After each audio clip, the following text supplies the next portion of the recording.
الرحمن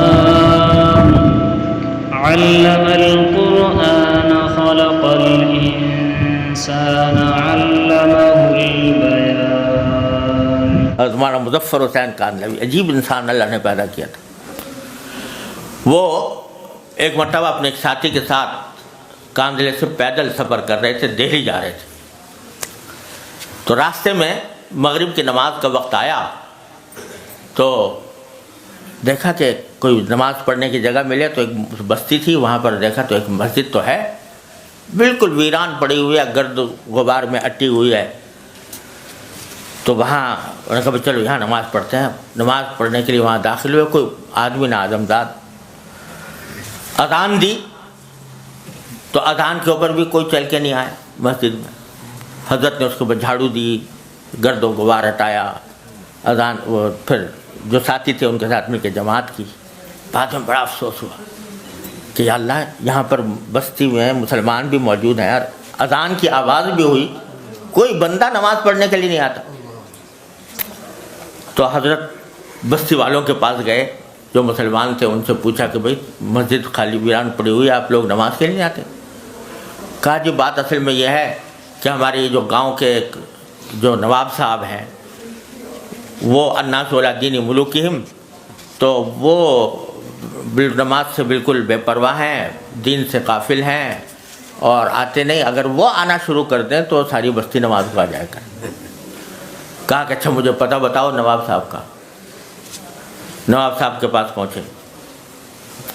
نواب صاحب سے کہا کہ بھائی آپ مسلمان ہو، مسجد ویران پڑی ہے، اگر آپ جایا کرو مسجد میں تو نماز بھی ہو جائے گی، آپ کو سارے انسانوں کا ثواب آپ کو ملے گا. تو حضرت کی باتوں میں اخلاص تو تھا، طبیعت پہ کچھ اثر تو ہوا. کہنے لگا کہ مولانا نماز پڑھنے کا تو میں چلا جاؤں مگر دو کام ایسے ہیں میں چھوڑ نہیں سکتا. کیا کام ہے؟ کہ ایک تو یہ کہ میں شراب پیتا ہوں اور میرے پاس فاحشہ عورتیں آتی ہیں، اور دوسری بات یہ کہ میں وضو نہیں کر سکتا، وضو میرے بس سے باہر. تو اس لیے نماز کیسے پڑھوں بغیر وضو کے؟ حضرت نے فرمایا کہ اچھا تو ایسا کرو، آپ ایک بات کا وعدہ کر لو. یعنی کیا؟ کہ بغیر وضو کے پڑھ لیا کرو نماز، بغیر وضو کے نماز پڑھ لیا کرو، لیکن وعدہ کر لو کہ نماز آپ جاؤ جو بغیر وضو کے پڑھو گے دوسرے لوگ دیکھ کے بھی آ جائیں گے. بغیر وضو کے نماز کیسے؟ کہا کہ میں کہہ رہا ہوں بغیر وضو کے پڑھو.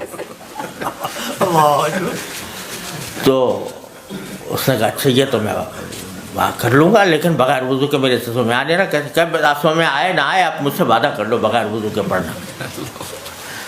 اور جہاں تک وہ اور باتوں کا تعلق ہے وہ تم گھر میں جو کچھ کرتے ہو کرا کرو، لیکن نماز کو آ جائے گا، وعدہ کرو. اب اس کے بعد کوئی راستہ نہیں تھا. اس نے کہا جی اچھا وعدہ کرتا ہوں، کل ظہر کے وقت سے نماز کو جاؤں گا. حضرت وہاں سے اٹھے، دوبارہ مسجد میں گئے، 2 رکعتیں پڑھی، سجدے میں گرے، خوب روئے، خوب روئے اور رو کے دعا مانگی کہ اللہ میں یہاں تک تو لے آیا، اب وضو کرانا آپ کا کام.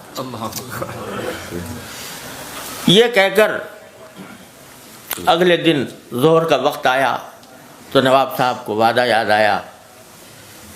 جب جانے لگے تو دل نے یہ کہا کہ خدا کے بندے پہلے دن تو جا رہا ہے نماز پڑھنے کے لیے تو آج تو وضو کر لے.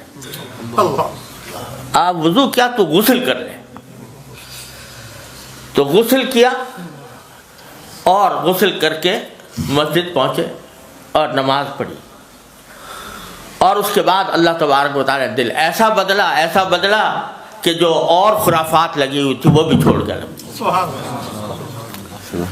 اب اگر کوئی پوچھے کہ بھئی مولانا مظفر حسین صاحب نے اس کو کہہ دیا کہ بغیر وضو کے نماز پڑھ لے، تو کتابوں میں تو یہ لکھا ہے کہ بغیر وضو کے اگر تہاوناً نماز پڑھے تو آدمی کافر ہو جاتا.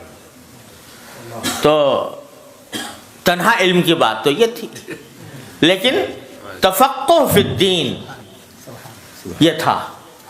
تو لیتفقہوا فی الدین فرمایا گیا.